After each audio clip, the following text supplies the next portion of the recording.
السلام علیکم دوستو، اردو کلاسک چینل پر خوش آمدید۔ معزز سامعین حضرات، آئیے سنتے ہیں آتون سیریز سیزن 1 قسط نمبر 7۔ معزز سامعین، آپ سے امید کی جاتی ہے کہ ویڈیو کو لائک کریں اور چینل کو بھی سبسکرائب کر دیں، شکریہ۔ مجھے چلتے چلتے آدھا دن گزر گیا۔ نہ مجھے صحرا کی قیامت خیز تپش تنگ کر رہی تھی اور نہ پیاس لگ رہی تھی، نہ مجھے کسی قسم کی تھکاوٹ محسوس ہوئی تھی۔ میری رفتار ایک عام انسان کے چلنے کی رفتار تھی اور میں جلد سے جلد اپنی محبوبہ رکاش کے پاس پہنچنا چاہتا تھا۔ میں نے سوچا اگر میں اسی طرح سفر کرتا رہا تو شاید ایک مہینے کے بعد منو چہر جھیل کے جنگل میں پہنچ سکوں گا۔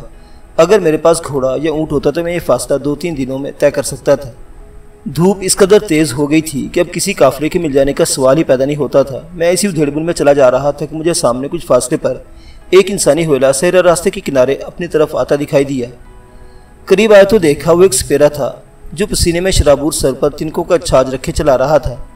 اچانک مجھے خیال ہے کہ کیوں نہ میں اس کو اپنے کپڑے دے کر اس کے کپڑے پہن لوں۔ سپیرے نے مجھے دیکھ لیا تھا۔ مجھے یہی ڈر تھا کہ کہیں یہ مجھے پہچان نہ لے، مگر اس نے مجھے نہیں پہچانا۔ وہ شاید کسی دور دراز گاؤں کا رہنے والا تھا اور سانپوں کا تماشا دکھانے شہر جا رہا تھا۔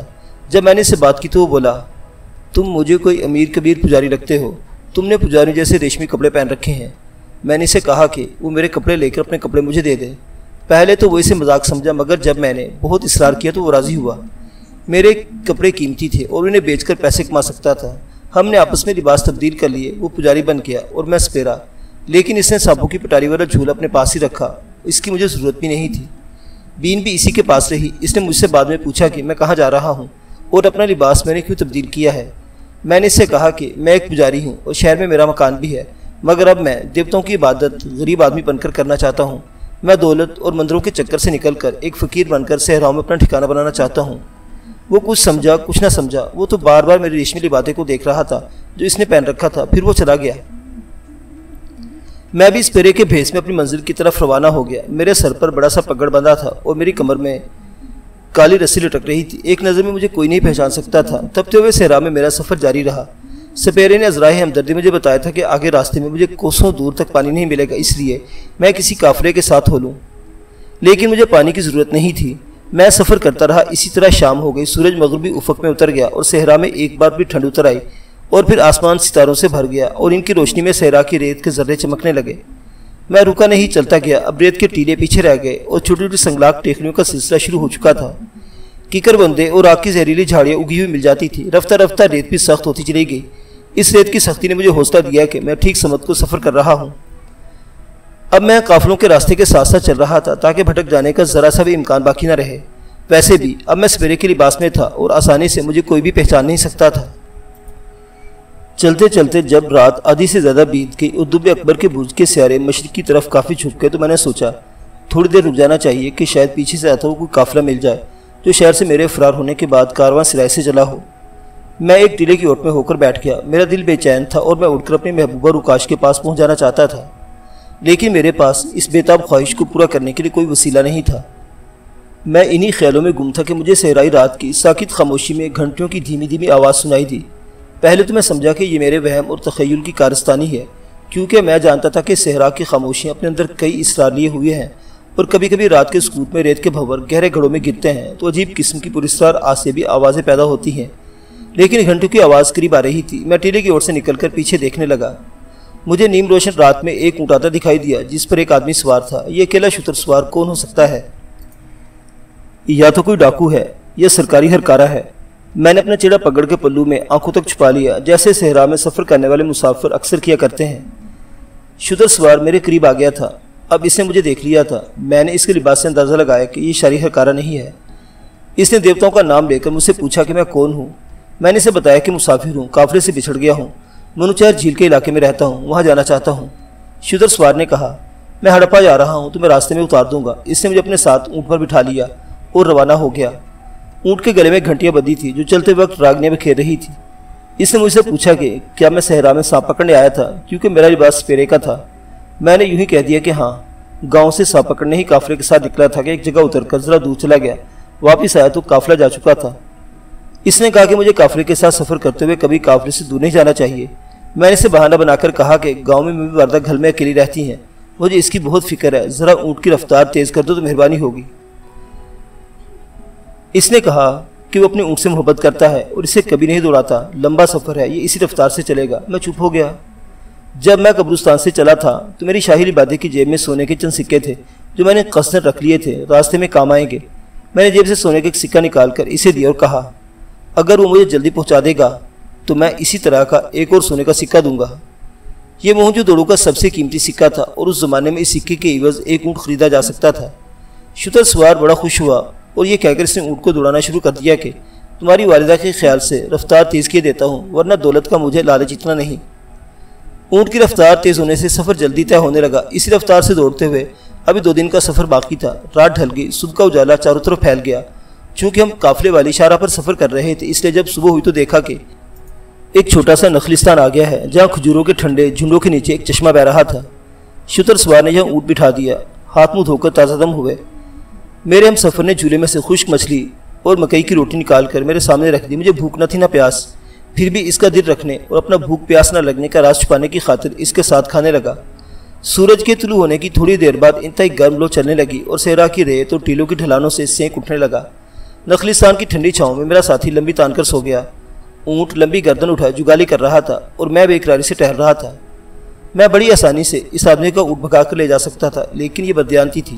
مگر یقین کرے کہ میں اپنے محبوبہ رکاش سے ملنے کی تمنا میں یہ بددیانتی بھی کر گزرتا اگر مجھے اس بات کا خیال نہ ہوتا کہ اس جہنم کی تپش میں اونٹ دوڑتے دوڑتے اپنی زندگی سے ہاتھ دھو سکتا ہے۔ ناچار مجھے شام ہونے کا انتظار کرنا پڑا۔ شام ہونے سے کچھ ہی دیر پہلے جب دھوپ کا رنگ پھیکا پڑ گیا اور ریت کے ٹیلوں کے سائے لمبے ہو گئے تو ہم نے ایک بار پھر اپنا سفر شروع کر دیا۔ خدا خدا کر کے آخر وہ مقام آ گیا جہاں سے مجھے منوچہر جھیل کے جنگل کی طرف جانے کے لیے الگ ہونا تھا۔ میں نے سونے کا دوسرا سکہ بھی اپنے محسن کو دے دیا اور اس کا شکریہ ادا کر کے صحرائے کارواں کے راستے سے ہٹ کر جھیل منوچہر کی طرف روانہ ہو گیا۔ یہ سارا 10 کوس کا فاصلہ تھا اور میں تیز تیز چلا جا رہا تھا۔ ابھی سورج طلوع نہیں ہوا تھا اور رات کی ٹھنڈک باقی تھی۔ میں ریت کے اونچے اور دور دور تک گئے ہوئے ٹیلے کے سائے میں آگے بڑھ رہا تھا۔ یہ راستہ میرا جانا پہچانا تھا، اس سے پہلے بھی 2 بار میں ہڑپا کے کاہن اعظم کے ساتھ یہاں سے گزر چکا تھا۔ ٹیلا ختم ہوا تو چھوٹی چھوٹی جنگلی جھاڑیوں اور سخت ریت کی ٹیکریوں کا سلسلہ شروع ہو گیا۔ میں تیز دھوپ میں بھی سارا دن سفر کرتا رہا اور جب دھوپ ڈھلنے لگی تو دور سے مجھے منوچہر جھیل کے جنگلوں کا جھنڈ دکھائی دیے۔ میرا دل خوشی سے اچھل پڑا۔ ان جھنڈوں میں کسی جگہ میری رکاش بھی چینی سے میری راہ دیکھ رہی ہوگی۔ میں دیوانہ وار دوڑنے لگا۔ ریت سخت تھی، میرے پاؤں اس میں دھنس نہیں رہے تھے، مگر میرے چمڑے کی جوتی ٹوٹ گئی۔ میں نے اسے جھاڑی میں پھینک دیا اور ننگے پاؤں ہی دوڑنے لگا۔ نہ میرا سانس پھولا اور نہ میرے پاؤں میں چھالے پڑے اور میں منوچہر جھیل کے جنگل میں داخل ہو گیا۔ یہ کریٹر اور مختلف قسم کے کانٹے دار درختوں کا جنگل تھا۔ میرے قدم تیزی سے منوچہر جھیل کی طرف اٹھ رہے تھے۔ یہ جھیل گھنے درختوں والے جنگل کے بیچ میں کوسوں تک پھیلی ہوئی تھی۔ جھیل پر پہنچ کر میں جنوب مشرق کی طرف چل پڑا اور ویران بھٹوں کی طرف آیا جہاں میں نے الکندہ کو رکاش کے ساتھ چھپنے کے لیے کہا تھا۔ یہ تھوڑے تھوڑے فاصلے پر بنائے گئے 3 بھٹے تھے جہاں کسی زمانے میں مٹی کے ٹائل نما اینٹوں کو پختہ کیا جاتا تھا، مگر جھیل کے کنارے ایک بیماری پھیلنے کی وجہ سے ان بھٹوں میں کام روک کرنے والے مزدور بھاگ گئے اور وقت کے ساتھ ساتھ بھٹے کھنڈر بن گئے۔ ان کے اندر وہ زمین دوز بھٹیاں اب بھی تنگ گھڑوں اور سرنگوں کی شکل میں موجود تھی جہاں کبھی آگ دہکائی جاتی تھی۔ میں نے دھڑکتے دل کے ساتھ ان تمام سرنگوں کو کھنگال ڈالا، مگر الکندہ اور رکاش کہیں دکھائی نہ دی۔ میں نے انہیں اسی جگہ آوازیں دیں لیکن مجھے سوائے خاموشی کے کوئی جواب نہ ملا۔ میری حالت اس ہرن کی سی تھی جو اپنی ہرنی کی تلاش میں جنگل میں بھٹکتا پھر رہا ہو۔ کریٹر کے درختوں کی گھنی شاخوں سے دھوپ چھن چھن کر آ رہی تھی۔ میں نے ایک بھٹے کی کھو کے باہر گھوڑوں کے سموں کے نشان بھی دیکھے جو بھٹے کی کھو میں جا رہے تھے۔ کھو کے اندر گہرا اندھیرا تھا، میں ننگے پاؤں تھا، میرا ایک پاؤں اندھیرے میں کسی سخت چیز پر پڑا۔ میں اسے اٹھا کر کھو سے روشنی میں لے آیا۔ میرا دل اچھل کر حلق میں آ گیا۔ یہ رکاش کا موتیوں کا ہار تھا جو اس روز اس نے اپنے گلے میں پہن رکھا تھا۔ جب میں نے الکندہ کو اس کے ساتھ مندر سے فرار کروایا تھا تو کیا رکاش اس سے آگے میں نہ سوچ سکا۔ میں وہیں آ کر جھاڑو کے پاس بیٹھ کر رکاش کے موتیوں کے ہار کی طرف تکنے لگا۔ یہ اس کے گلے کا ہار تھا اور اسے بادشاہ سمر کے دستہ خاص کی سپاہی گرفتار کر کے لے گئے تھے اور جاتے ہوئے اس نے میرے لیے یہ ہار وہاں گرا دیا تھا۔ میری آنکھوں سے ٹپ ٹپ آنسو گرنے لگے۔ اس وقت میرا کاسا رکاش کی محبت میں اس قدر دیوانہ ہو رہا تھا کہ مجھے اپنی دنیا اندھیر ہوتی نظر آئی۔ میرا خون کھول اٹھا۔ مجھے معلوم تھا کہ اس دنیا کی کوئی بڑی سے بڑی طاقت بھی مجھے موت سے ہمکنار نہیں کر سکتی۔ میں نے فیصلہ کر لیا کہ میں موہنجودڑو جاؤں گا اور بادشاہ سمیت سارے شاہی خاندان اور ساری فوج کو تباہ و برباد کر دوں گا اور اپنی محبوبوں کو نکال لاؤں گا۔ میں نے گھوڑوں کے سموں کو غور سے دیکھا۔ ان کھروں کے نشانوں سے صاف ظاہر ہو رہا تھا کہ گھوڑوں کو وہاں سے گزرے 2 سے 3 دن ہو گئے ہیں۔ یہ تازہ نشان نہیں تھے، جس کا صاف سا مطلب یہ تھا کہ بادشاہ سومر رکاش کا سر قلم کروا چکا ہوگا۔ میرے ذہن میں اندھیرا سا چھانے لگا۔ میں اٹھا وہ دیوانوار موہنجودڑو جانے والے کچے راستے پر دوڑنے لگا۔ خدا جانے کب اور کس وقت میں صحرا میں بڑی شاہراہ پر پہنچا اور ایک قافلے میں شامل ہو کے ٹوٹے ہوئے دل اور خون روتی آنکھوں اور جذبہ انتقام سے کھولتے ذہن کے ساتھ موہنجودڑو شہر کی کارواں سرائے میں پہنچا۔ وہیں کارواں سرائے میں ہی مجھے لوگوں کی زبانی معلوم ہو گیا کہ ایک دو روز پہلے عظیم بول کے مندر کی رکاش کی گردن قلم کر دی گئی تھی اور اس کا شہر شہر کے سب سے بڑے چوراہے میں ابھی تک لٹک رہا ہے۔ الکندہ کی آنکھوں میں گرم سلائیاں پھروا کر اسے ہاتھی کے پاؤں سے کچل دیا ہے۔ میں ٹوٹے ہوئے خورنگ دل کو لیے ایک طرف مٹی کے چبوترے پر بیٹھ گیا۔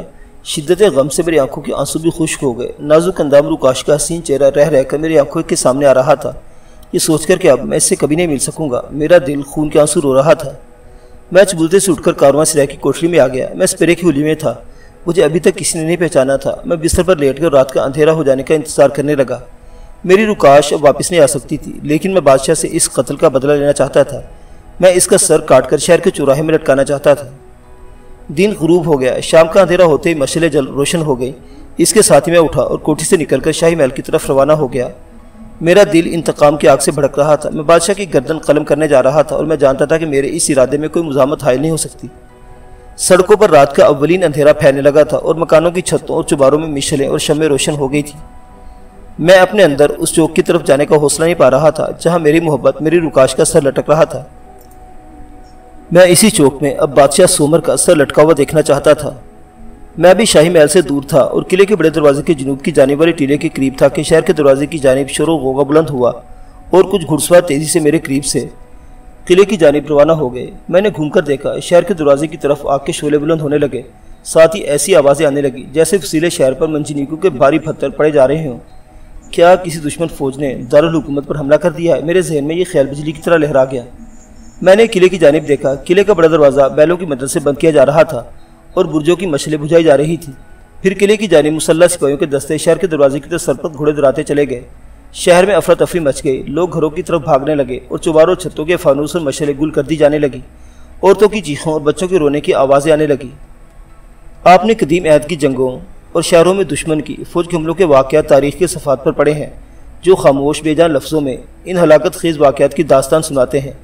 آپ نے قدیم تاریخی دور میں حملہ فوج کو کسی شہر پر دھاوا بولتے اپنے آنکھوں سے نہیں دیکھا، میں نے دیکھا ہے۔ محبت اور جنگ میں سب کچھ جائز ہے، اس مقولے پر ہمارے جدید ایٹمی دور کی جنگوں میں بھی عمل ہوتا ہے۔ امریکہ نے ویتنام میں، جاپانیوں نے جنوب مشرقی ایشیا میں اور جرمنوں نے آسٹریلیا اور چیکوسلواکیہ میں کیا کیا ظلم نہیں ڈھائے۔ میں نے آپ کے جدید عہد میں آنے کے بعد ان جنگوں کی پوری تاریخ پڑھی ہے، لیکن آج سے سینکڑوں سال پہلے عہد قدیم کی جنگوں میں کس قدر گھنونے ظلم غریب عوام پر توڑے جاتے تھے، اس کا آپ تصور بھی نہیں کر سکتے۔ جن غریب لوگوں کا جنگ کے ساتھ کسی قسم کا کوئی تعلق ہی نہیں ہوتا، ان کے سر کاٹ کر کھوپڑیوں کے مینار بنائے جاتے تھے۔ خاندانوں کے خاندان شیرخوار بچوں سمیت کولوں میں پلوا دیے جاتے تھے، کھڑے کھڑے کھال اتروا کر اس میں بھس بھر دی جاتی تھی۔ آج کے ماڈرن زمانے میں جنگ بندیاں ہیں، اقوام متحدہ کی سلامتی کونسل ہے، دوست ممالک ہیں جو ایک دھمکی سے جنگ رکوا سکتے ہیں۔ اگرچہ ان کا عمل پورے اور مکمل طور پر مؤثر نہیں ہے، پھر بھی غنیمت ہے، اس میں کوئی شک نہیں کہ ہیروشیما اور ناگاساکی پر ایٹم بم مار کر لاکھوں انسانوں کو موت کے گھاٹ اتار دیا گیا تھا۔ لیکن اس بات کو 40 سال سے بھی زائد عرصہ گزر چکا ہے اور اس ہماگیر قتل عام کو پھر نہیں دہرایا گیا، مگر ہینیبال، چنگیز خان اور اشوری جنرل کیٹو کے حکم سے ہر روز لاکھوں انسانوں کا قتل عام کیا جاتا رہا۔ آپ شاید یہ کہیں کہ اس زمانے میں آبادیاں ہی کہاں تھیں اور اتنے لوگ کہاں ہوا کرتے تھے، مگر میں کہوں گا آپ نے ان شہروں کو اپنی آنکھوں سے نہیں دیکھا، پھر وہ تاریخ نہیں پڑھی جو مسند کہی جا سکتی ہے۔ میں آج سے 4000 پہلے کے شہر بابل کا ذکر کروں گا جس پر اشوری شہنشاہ حمورابی کی حکومت تھی۔ کیا آپ یقین کریں گے یہ شہر آپ کے حساب سے 60-70 مربع میل میں پھیلا ہوا تھا اور شہر میں سڑکوں کا جال بچھا تھا۔ کوئی مکان ایسا نہیں تھا جس کی کم از کم 4-5 منزلیں نہ ہوں۔ اس زمانے میں اس شہر کی آبادی 60 لاکھ سے تجاوز کر گئی تھی، اور جب ایرانی آریاؤں نے اس شہر پر حملہ کیا تو اس کی ساری آبادی تہہ تیگ کرنے کے بعد شہر میں آگ لگا دی۔ 10 روز تک بابل جلتا رہا۔ جب یہ تہذیب و تمدن کا گہوارہ شہر راکھ کا ڈھیر بن گیا تو اس میں دجلہ کا پانی چھوڑ دیا گیا، شہر کی بچی کچی باقیات بھی بہا دی گئی، پھر اس جگہ ہل چلا دیے گئے۔ اس رات بھی جب کہ میں اپنے محبوبہ کا انتقام لینے شاہی محل کی طرف جا رہا تھا تو آریاؤں نے آج کے آذربائیجان کے علاقوں میں آباد ہو جانے والی شاہ کے خونخوار قبائل نے موہنجودڑو پر حملہ کر دیا تھا۔ آپ یہ ہرگز تصور میں نہ لائیں کہ جب آریاؤں نے موہنجودڑو پر حملہ کیا تو وہ کوئی جنگی قوم تھی، نہیں، ایسا نہیں تھا۔ آریاؤں کے ترک وطن کا عہد 400-500 سالوں میں پھیلا ہوا ہے۔ اور بابل کی عشوری سلطنت پر قبضہ کرنے اور اسے تہس نہس کرنے سے پہلے ایک مدت تک ان کا ہمسایہ متمدن قوموں سے ربط ضبط رہا۔ یہی وجہ ہے کہ جب وہ ہندوستان میں آئے تو محض ڈاکو اور لٹیرے نہیں تھے، بلکہ تہذیب و تمدن کے لوازمات سے آراستہ تھے۔ ان کی زبان سنسکرت اور اوستا کی زبان سے ملتی جلتی تھی، بہت ترقی یافتہ تھی، اور وہ بارش کے دیوتا اندر اور آگ کی دیوی اگنی کی تعریف میں منتر پڑھتے تھے۔ قدیم وید انہی منتروں پر مشتمل ہے۔ خود موہنجو دڑو میں آباد قوم کا تعلق قدیم آریاؤں کے ایک قبیلے سے تھا، مگر یہ قبیلہ سینکڑوں برس پہلے دریائے سندھ کے کناروں پر آ کر بس گیا تھا، اور انہوں نے اپنی محنت اور ذہانت سے اس خطہ ارضی کو انتہائی ترقی یافتہ بنا دیا تھا۔ ہر طرف سبز کھیتیاں لہراتی تھیں، پختہ اینٹوں سے بنی سڑکیں اور گلیاں تھیں۔ علم کیمیا اور علم حیت میں ان لوگوں کا پلہ اپنی ہمعصر بابلی اور مصری تہذیب سے بھاری تھا، مگر اس شہر کو اسی طرح تباہ و برباد کر دیا گیا کہ اس کا سارا علم، ساری مہارت اور فنون پیوند زمین ہو کر رہ گئے۔ پھر کوئی اس تہذیب کا نام لینے والا بھی نہ رہا۔ یہاں دولت کی ریل پیل تھی۔ دولت کی اس فراوانی کو دیکھ کر شمالی آریاؤں کے منہ میں پانی بھر آتا تھا، کیونکہ وہ بھی ترکمانستانوں اور تاجکستان کے علاقوں میں کھیتی باڑی کرتے اور خیموں میں زندگی گزارتے تھے۔ موہنجو دڑو کی ترقی اور دولت کی فراوانی نے ان سے بہادری اور دلیری کی صفت چھین لی تھی، جبکہ شمالی آریا ابھی تک تلوار کے دھنی تھے اور خوخاری ان کا سب سے بڑا وصف تھا۔ میں موہنجو دڑو کے شاہی محل والے قلعے کے دروازے سے کچھ دور سڑک پر حیران و پریشان کھڑا شہر کے دروازے پر بھڑکتی آگ کو دیکھ رہا تھا۔ موہنجو دڑو کے لوگ شمالی آریاؤں کو گاتھارا کہا کرتے تھے۔ لوگ گاتھارا آگے پکارتے بھاگے جا رہے تھے۔ میں سمجھ گیا کہ شمالی آریاؤں قبیلوں نے حملہ کر دیا ہے، لیکن میرے دل میں بادشاہ سے اپنی محبوبہ روکاش کے قتل کا بدلہ لینے کی آگ آریائی سپاہیوں کی لگائی ہوئی آگ سے زیادہ تندی اور سرکشی سے بھڑک رہی تھی۔ میں قلعے کی طرف چلنے لگا۔ قلعے کی فصیل پر کھولتے ہوئے تیل کے بڑے بڑے کڑاؤ لا کر رکھ دیے گئے تھے، اگرچہ ان میں سپیرے کے بھیس میں تھا، مگر شہر کے لوگ میری شکل و صورت سے شناسا تھے، اور میں پہچانا جاؤں گا تو کیا ہوگا، اور دوسرے لوگوں کو اپنی پڑی ہوئی تھی۔ کسی کو میری طرف غور سے دیکھنے کی فرصت نہیں تھی۔ لوگ شہر کے گنجان علاقے کی طرف بھاگ رہے تھے۔ جس طرف میں جا رہا تھا ادھر کوئی نہیں آ رہا تھا۔ میں قلعے کے قریب جا کر ایک ڈھلان میں درختوں کے نیچے کھڑا ہو گیا اور شاہی محل تک پہنچنے کی ترکیب سوچنے لگا۔ اتنے میں سپاہیوں کا ایک دستہ گھوڑوں پر سوار قلعے کی طرف برکت تاری سے آتا دکھائی دیا۔ میرے دماغ میں ایک ترکیب آئی، مگر اس کے لیے ایک اتفاقی حادثے کی ضرورت تھی جس کی مجھے بہت کم امید تھی، لیکن میری یہ امید اس وقت بر آئی جب میں نے دیکھا کہ ایک سپاہی ان گھڑ سواروں سے کافی پیچھے پیچھے آ رہا ہے۔ میں نے ڈھلان سے ذرا آ کر تاک میں بیٹھ گیا۔ میں اس حقیقت سے پوری طرح آگاہ تھا کہ نہ تو مجھے کوئی چوٹ لگے گی اور نہ میں کسی سے ہلاک ہو سکوں گا۔ گھڑ سواروں کا دستہ تیزی سے گھوڑے دوڑاتا گزر گیا۔ میں اندھیرے میں تھا۔ جب پیچھے رہ جانے والا سپاہی میرے قریب سے گزرنے لگا تو میں نے اچھل کر اس کی ٹانگ کو پکڑ کر نیچے گرا لیا۔ اس نے تلوار نکال کر حملہ کرنا چاہا، مگر میرے ایک ہی طاقتور مکے نے اس کی گردن کو توڑ ڈالا۔ میں نے انتہائی تیزی سے اپنے لباس پر سپاہی کا زیرہ بختر پہنا، گھوڑے پر سوار ہوا اور دوڑاتا ہوا قلعے کے اندر داخل ہو گیا۔ بادشاہ سومر کا شاہی محل اس قلعے کے اندر تھا، اور میں اس محل تک جانے کے سارے راز اور پوشیدہ راستوں سے واقف تھا۔ قلعے میں بھی افراتفری کا عالم تھا۔ شاہی محل کے اکثر روشنیاں گل تھیں۔ میں گھوڑا دوڑاتا ہوا شاہی محل کی عقبی دیوار کی طرف آ گیا۔ چونکہ میں ایک سپاہی کی وردی میں تھا، اس لیے کسی نے مجھے نہ روکا۔ یہاں محل کے اندر جانے کا ایک خفیہ راستہ تھا۔ اس جگہ ایک حبشی غلام پہرا دے رہا تھا۔ میں گھوڑے سے اتر کر اس کے پاس آ گیا تو اس نے مجھے اندر جانے سے روکا اور میرے اصرار کرنے پر تلوار سونت کر حملہ کر دیا۔ اس کی تلوار کا بھرپور وار میرے بازو پر لگا، مگر میرا جسم تو پتھر بن چکا تھا۔ اس کی تلوار ٹوٹ گئی۔ میں نے اسے قتل نہیں کیا اور ایک ہاتھ سے پیچھے دھکیل کر محل کو جانے والے خفیہ راستے کی سیڑھیاں چڑھ کر محل کے دوسرے تختے پر آ گیا۔ محل پر ایک سناٹا چھایا ہوا تھا۔ میں تیز تیز قدموں سے چلتا راہداریوں، نیم روشن برآمدوں اور شاہ نشینوں سے گزرتا اس برج کی طرف بڑھا جس میں بادشاہ سومر کی خوابگاہ کو راستہ جاتا تھا۔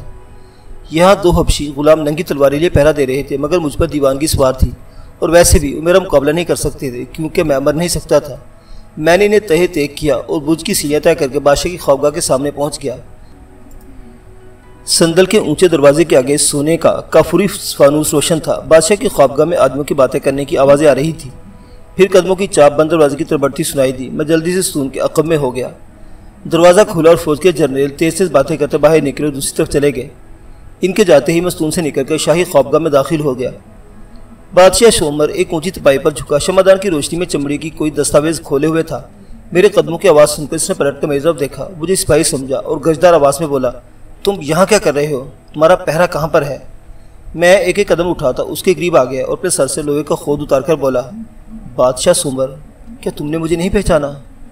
اب جس نے غور سے دیکھا تو دہشت زدہ ہو کر پیچھے ہٹا اور اس کا چہرہ زرد پڑ گیا اور بولا، آتون، ہاں آتون، تمہارے شاہی مندر کا کاہن اعظم، جو تمہارا دیا ہوا زہر الہل پی کر زمین کے اندر دفن کر دیا گیا تھا اور جس کی محبوب و رکاش کا سر کاٹ کر تم نے شہر کے چوراہے میں لٹکا دیا ہے۔ بادشاہ سمر ابھی تک یہی سمجھ رہا تھا کہ میں آتون کا بھوت ہوں، اس کی بدروح ہوں۔ اس کے حلق سے آواز نہیں آ رہی تھی، ایسا لگتا تھا کہ اسے کچھ سمجھ نہیں آ رہا تھا کہ میں اسے کیا کہہ رہا ہوں۔ وہ مجھے پھٹی پھٹی آنکھوں سے دیکھتا چلا جا رہا تھا اور ایک ایک قدم پیچھے ہٹ رہا تھا۔ پھر اس سے پہلے کہ اس کے منہ سے چیخ نکلے، میں نے اس کی گردن کو دبوچ کر کم خواب و اطلس کے شاہی بستر پر گرا دیا۔ مجھ پر رکاش کی محبت کا جنون سوار تھا۔ میرے اندر جس قدر طاقت بھر دی گئی تھی، اسی حساب سے بادشاہ کی گردن کو تھوڑا سا دبانا ہی کافی تھا، مگر میں پوری قوت سے اس کی گردن کو دبا رہا تھا اور بادشاہ کب کا مر چکا تھا، مگر میں رکاش کے قتل کا انتقام لیتے ہوئے بھی اب تک اس کی گردن کو دبائے جا رہا تھا۔ جب میرے انتقام کی آگ تھوڑی ٹھنڈی ہوئی تو میں نے ہاتھ کھینچ لیا۔ بادشاہ سمر کی گردن پچک کر ایک طرف کو ڈھل گئی تھی۔ جب میں محل سے باہر نکلا تو دیکھا حملہ آور آریوں کی سپاہ کے جلتے ہوئے تیر قلعے کی فصیل سے اوپر آ کر اندر گر رہے تھے، جس کا مطلب صاف تھا کہ دشمن کی فوجیں شہر کی فصیل کو توڑ کر شہر میں داخل ہو چکی ہیں۔ میں قلعے کے دروازے کی طرف جانے کے بجائے محل کے عقبی تختے کی طرف آ گیا۔ میں شاہی محل اور قلعے کے تمام تقریباً راستوں کو جانتا تھا۔ ایک راستہ محل کے عقب میں بارادری کے پہلو سے نکلا تھا، جو زمیندوز سرنگ میں سے ہوتا ہوا شہر کے مغرب کی جانب نکل آتا تھا۔ میرے لیے اب اس شہر میں کوئی دلچسپی باقی نہیں رہی تھی۔ اس شہر نے میرے دل پر گھاؤ ہی گھاؤ لگائے تھے۔ میں اسے ہمیشہ کے لیے چھوڑ دینا چاہتا تھا۔ میں نے اس شہر کے ایک سپاہی کا لباس پہن رکھا تھا جو مجھے پسند نہیں تھا۔ میں نے جوتا اپنے پاؤں میں رہنے دیا اور سپاہی کی وردی اتار کر باغ میں پھینک دی۔ نیچے سے میرا وہ سپیرے والا لباس نکل آیا۔ میں بارادری کے پہلو میں سنگ سرخ کے تنگ سے دروازے میں داخل ہو کر سرنگ سے گزرتا ہوا شہر کی فصیل سے کافی فاصلے پر خندق کے آگے ایک جگہ جنگلی جھاڑیوں میں نکل آیا۔ میں نے مڑ کر شہر پر نگاہ ڈالی۔ شہر میں جگہ جگہ آگ لگی ہوئی تھی اور چیخو پکار کی صدائیں آ رہی تھی۔ مجھے معلوم تھا کہ وحشی قبائل کی فوجیں بے گناہ شہریوں کو بے دریغ قتل کر کے ان کے گھروں کو آگ لگا رہی ہیں، مگر میں ان کی کوئی مدد نہیں کر سکتا تھا۔ فوج گھوڑوں کو ایڑ لگاتی شہر کی ٹوٹی فصیل میں سے اندر گھس رہی تھی۔ اندر گھمسان کرنا پڑ رہا تھا، مگر موج دوڑوں کی فوج کے حوصلے اس طوفان کے آگے پست ہو چکے تھے۔ میں نے ان سب کی طرف سے منہ موڑا اور توران کی طرف جانے والی صحرائی شاہراہ پر روانہ ہو گیا۔ تھوڑی دیر چلنے کے بعد اندھیری رات میں مجھے کسی گھوڑے کی ہنہنانے کی آواز سنائی دی۔ پھر میں نے ایک گھوڑے کو دیکھا جو میدان جنگ سے نکل کر وہاں ایک گول دائرے میں چکر لگا رہا تھا۔ قریب پہنچا تو دیکھا گھوڑے پر زین کسی ہوئی تھی اور اس میں ایک سپاہی کی ٹانگ پھنسی ہوئی تھی جو مر چکا تھا اور جس کے سینے میں 6-7 تیر کھوے ہوئے تھے۔ میں نے بڑی مشکل سے گھوڑے کو قابو کیا، مردہ سپاہی کی لاش کو زین کے شکنجے سے آزاد کر کے وہیں پھینکا اور خود گھوڑے پر سوار ہو کر اپنے نامعلوم سفر اور انجانی منزل کی طرف چل دیا۔ میری منزل دجلہ و فرات کی وادی میں اس عہد کا سب سے متمدن اور تہذیب یافتہ شہر بابل تھا، جس پر تاریخ قدیم کے مثالی بادشاہ حموربی کی حکومت تھی۔ معزز سامعین حضرات، تاریخ کے مسافر کی یہ سچی داستان ابھی جاری ہے۔ بقیہ واقعات اگلی قسط میں۔ دیکھتے رہیے اردو کلاسک۔ اللہ حافظ۔